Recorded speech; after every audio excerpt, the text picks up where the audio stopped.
Gagawa tayo, magluluto tayo ng, nakita ko to, may mga nagluluto nito na baboy. Ayan, lalagay natin muna yung kasim. Ayan. Ayan. Kasim muna. Tapos, ayan. Tapos ng kasim, maglalagay tayo ng, ayan. Ilalahok na natin yan. Bawang, luya, sibuyas, yan. Tapos ilalagay na natin yung ating langka. Alam niyo mga may, itong pagkagayat ko ng langka, bukas na natin. Malalaki yan. Yan mga may, kasi hindi ko siya bubuksan ng mga 1 hour para lambutin natin yung karne. Yan. Ilalagay tayo ng sibuyas. Yan. Isulay natin. Ayan. Yung luya. Ayan. Tapos naglalagay tayo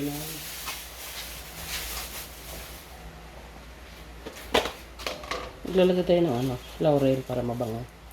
Ayan. Para mabango siya. Tapos dadamihan natin yung paminta. Ayan.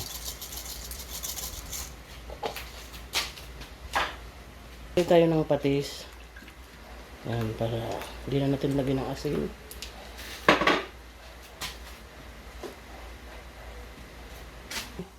Mga isang sandok lang.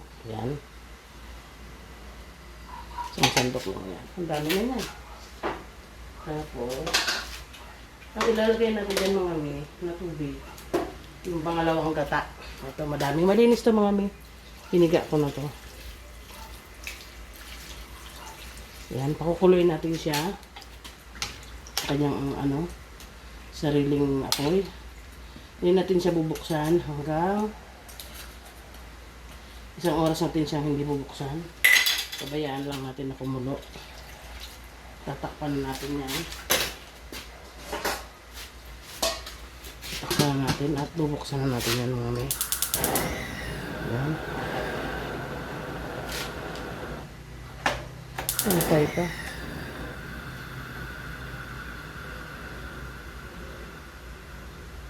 Ang tingin ng apoy niya kalapas.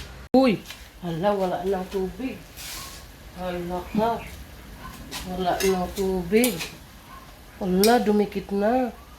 Ang karne, dumikit na. Ang galing.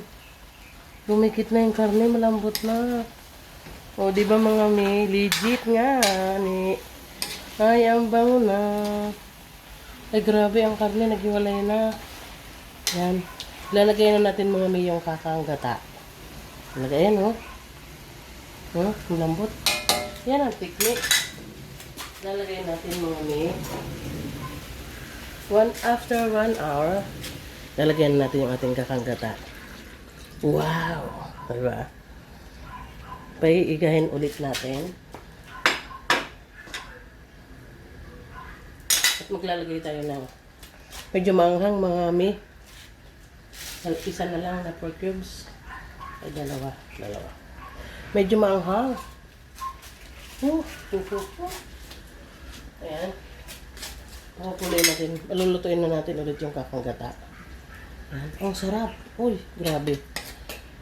Ang bango. Ang bango niya mga mi. Ayan. Tatakpan natin ulit. Para yung gata maluto. Ayan. Ay, nako. Malilimutan mo ang pangalan mo. Oo, aking sinta. Bango. Nagdikit na. Hinaan natin apoy. Teka lang. Matigas. Ating babalista rin. Ayan mga mi. Hindi lang ako nag-try nito magluto. Halos lahat ng mga nakikita kong nagluluto ng mga vlogger. Hindi lang po ako. Uy, talaga naman. Oh, tingnan yung texture niya, oh. Naghiwalay na yung karne. Ayan. Ayan ay talagang suwabe ang pagkadali. Yung langka niya, oh. Oh. Naglagasa na. Diba? Yan siya, malambot na. Pati yung baboy, malambot na rin. Magmamantika na siya, mga mi. Bango.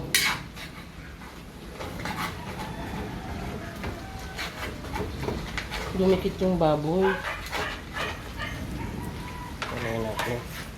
Ano natin sa gitna para ano? Hinaan natin yung apoy.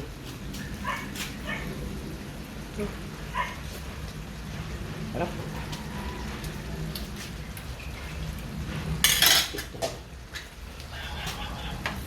Medyo may sipa siya, maanghang-anghang, pero legit siya mga mi, ang sarap. Ay, talaga naman. Taob na naman ang mga kanin na ano. Ayan. Uy! Wiwiw! Piti-piw-piw na. Nagmantika na si Wiwiw. O, diba? Luto na. Luto na.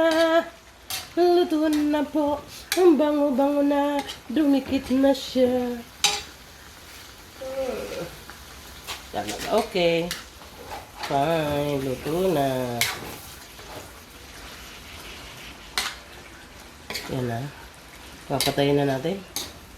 Kasi ano na siya. Okay. Yan. Luto na po. Papatayin na natin. Yan. O diba? 1 hour. Ating gulay na langka na may kasamang baboy. Ayan. Ay nako, medyo maanghang mga mi, pero masarap. Yan, kain tayo.